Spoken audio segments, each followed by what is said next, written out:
So I got my start over on the TikTok app. That's the first place where I went that things really started to just take off at a rapid pace. I had put a video on YouTube that did really well. But the ones that I put up after that really couldn't seem to gain traction. And then over on TikTok, it just started going through the roof for me. And I developed a good following over there and met so many great people that I work alongside of today, like the Midas Touch Network. Shout out to the Midas Mighty. I met them over there. I met Texas Paul over there, Coach D, Superman Todd, Cricket, Hawk. So many great people. If I start naming them all, I'll feel bad for leaving somebody off. But there's so many people over there who I enjoy. And I enjoy hearing their takes on things. But I grew tired of the TikTok app a long time ago because of the way that the system was ran and the way that we were always getting hit with community guideline violations for things we didn't do. We would win appeals, and then the strikes against our accounts would stand anyway. And so I just found that it was way too much. I was putting too much energy into something that I wasn't getting anything back out of at all. And I don't even mean that in a monetary way. I just mean it from the angle of I'm working to put these videos out, and then they're getting slapped down. And then when I win an appeal and they say, sorry for the inconvenience, and then I get another one, they say, oh, that's so many strikes against you, so you're out for a while. And I got kicked out of the monetizing anyway for about a year, and then they let me back in, and then I don't know. It's just been very frustrating. So I will share some of my reels over there, some of my short reels. I'll put those over there. I rarely post original content there. And I sure as hell am not going to be posting content there if it's going to be owned and controlled by Fox News. And yeah, I said that out loud, and I'm not shocked at all. Because when Elon bought Twitter, he turned it into a megaphone for hatred, a megaphone for hate speech, a megaphone for white supremacy. He did. They can get mad at us all day for saying that, but that's what it become. And so now that Fox News pretty much controls the entire Trump administration, now they're going to try to own TikTok as well. So when the American version of the app comes out, I'm really on the fence if I'll even be on it at all. I know a lot of my friends are of the belief that we should stay in those spaces and fight the good fight. But how do you fight a good fight if it's going to be ran by people from Fox News who says we are at war and you can't speak out against us? If the community guidelines were bad before, I can't imagine what they'll be like now. But I am going to read you this article here from the New York Times, the one that Trump tried to sue and the judge dismissed it because it was just Trump's own personal hatred guiding the whole thing. But here it is, folks. Trump says the Murdochs may join TikTok investors. Fox Corporation is considering investing in the popular video app as part of a bid to avert a U.S. ban, a person familiar with the situation said after the president's remarks. So this one was written by Lauren Hirsch and Emmett Linder.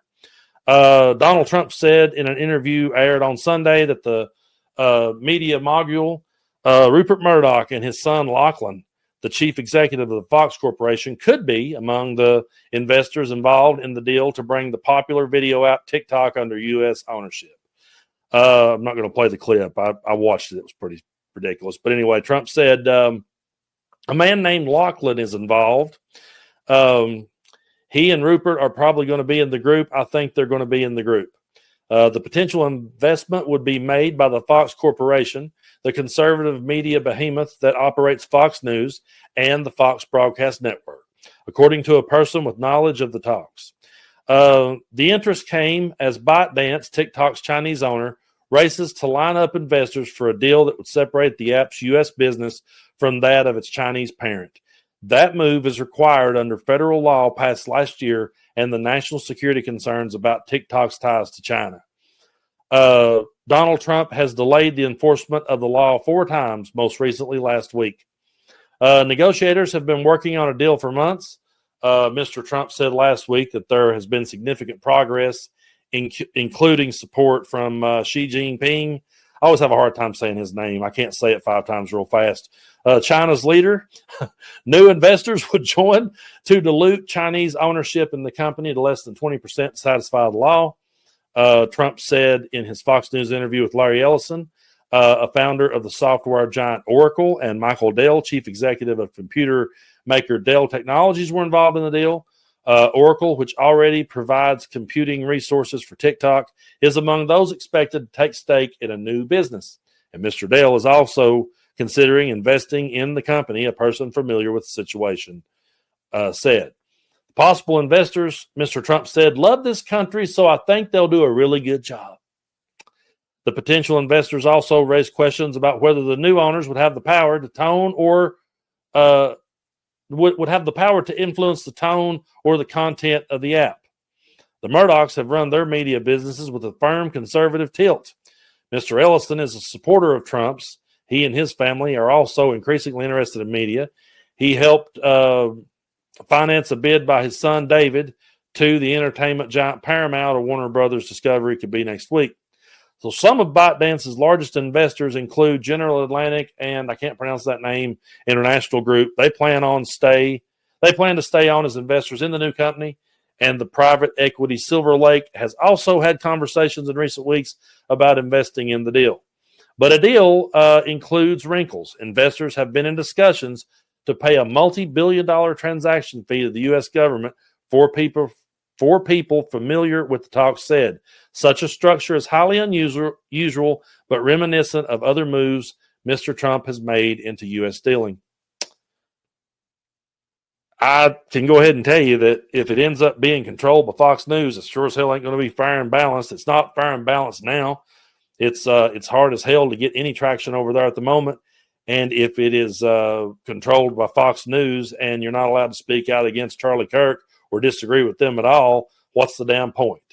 So all we can do is hold on to the platforms that we have while we have them and use them to speak up and use our voices to our advantage. Now, as far as the TikTok app goes, this is pretty much what I've always said when talking to friends about it. I like the creators that are there, but I would encourage any of them listening to find other platforms to use, which I know what you're thinking. You're thinking, Brando, they're all going to end up being owned by Trump. I understand, but I just always thought TikTok was hot garbage. I can't help it.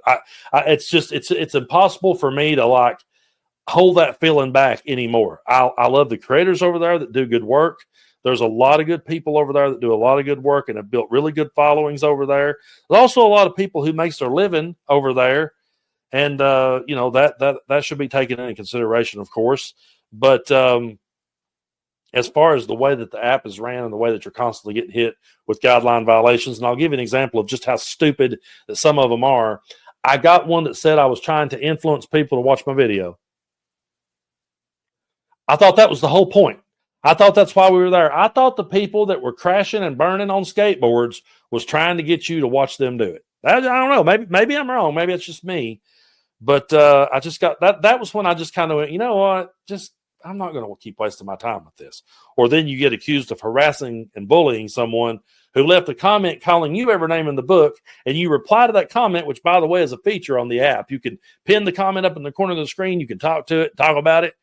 But you do that, and then that person reports you for harassment and bullying, and then, yeah, that's where you go. So I did get my start there. So yeah, I'll always remember it for getting my start there. It's super easy to use as far as you just sit down, record your video, boom, it's there. There's a lot of cool things about it, but the negative always outweighed the good to me. And now I don't know that there'll be any good if it's controlled by Fox News. And if the government has a hand in every form of media that we put out. And I just sit over here sometimes saying, where in the hell is that tyrannical government crowd? Where did they go? And they get mad when I use the word authoritarian, but I'm going to be right here in this chair as long as I have a platform that'll let me. And I'm going to be saying the definition of authoritarian. It is favoring strict obedience to authority, especially at the expense of personal freedom. And we have seen a whole lot of people's freedom of speech be taken away and their platforms be taken away because they spoke out.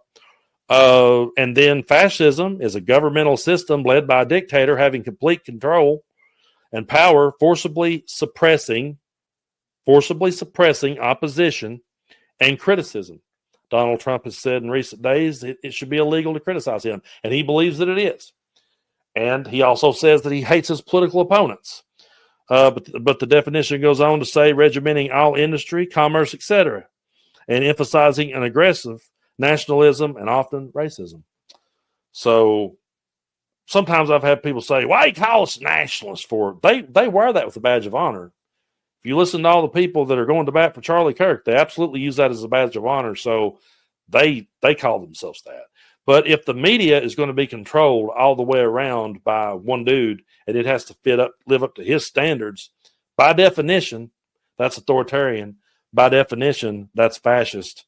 And so, folks, we've never seen freedom of speech under attack quite like this. And I know I say this every video, but I'm not surprised. I always knew what MAGA was. We tried to point it out. We tried to point out the red flags. We tried to say, hey, this doesn't look right. Hey, you don't want a dictator. But we had people that told us they was okay with it. And they will be until one day this all backfires. Until one day a Democrat gets elected, if we're allowed to have elections. And what if you ever got a Democrat in office who was just a bigger tyrant than Trump, except he turned all of his rage the other way and said, hey, yeah, we'll just take TikTok back. We'll just shut down Jesse Waters. And I mean, if you shut down Brian Kilmeade, I mean, he said we should kill the homeless. So I think right there, that was a pretty good reason to go ahead and boot that guy off the air. But that guy still has his job. And Jimmy Kimmel just simply said that MAGA had spent all their time trying to prove that the shooter wasn't one of them, which they're still doing. And he got booted. So all I will say about all this is this. To the people who preach the loudest about the tyrannical government, the fact that you're not saying something about this tells us that you never meant it all along. And to the people that preach the loudest about free speech, and I can't count the times I heard Joe Rogan sit and go on and on and on about you can't control the speech. You can't have the government telling people what they can and can't say. Well, I'll be watching to see if Rogan says anything else. And it would be really nice if people like him with his platform would come out swinging the opposite way.